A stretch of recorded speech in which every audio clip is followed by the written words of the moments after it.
District 1, postal response for the structure fire at 650 Summit Street. The one thing a fire chief worries about, every night he goes home, he wants to make sure that every person on shift that day makes it home.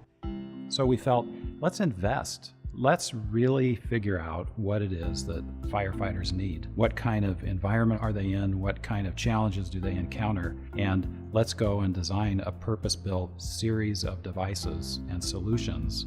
In windy conditions, in noisy conditions, clear audio it's paramount. And as firefighters, we're in different positions all the time. We're crawling, we're getting through tight spaces, and we're able to now speak at this mic in any direction, whether it's upside down, whether it's facing you, whether it's hanging this way, and get clear and concise, mission-critical voice. The ability to suppress noise at the right time, yet determine the noise that needs to get through, in other words, the user's voice, is something that the adaptive audio engine enables. Programming over Wi-Fi, I no longer have to touch over 500 radios to just do a simple update. No longer do I have to take equipment out of service. No longer do I have to send equipment over to the other side of town to the radio communications division. It really makes for a safer community. The Bluetooth capability in the XE500s it shows that Motorola is thinking about the future. There's no doubt that eventually all our air masks are going to have Bluetooth capability. We'll be able to communicate straight from the mask to the radio,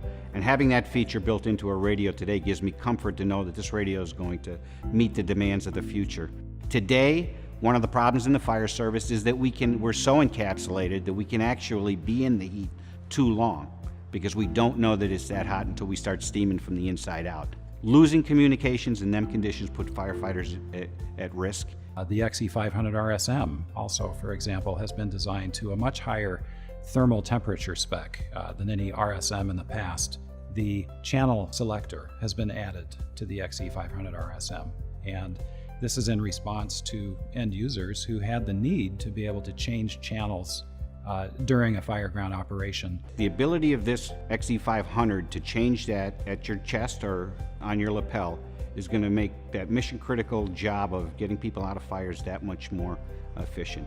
They don't build a radio and then say, how does this work? They say, how do you work? And let's build a radio for that. When you combine the APX 8000XE with the XE500 lapel mic, you have the complete package in a firefighter radio.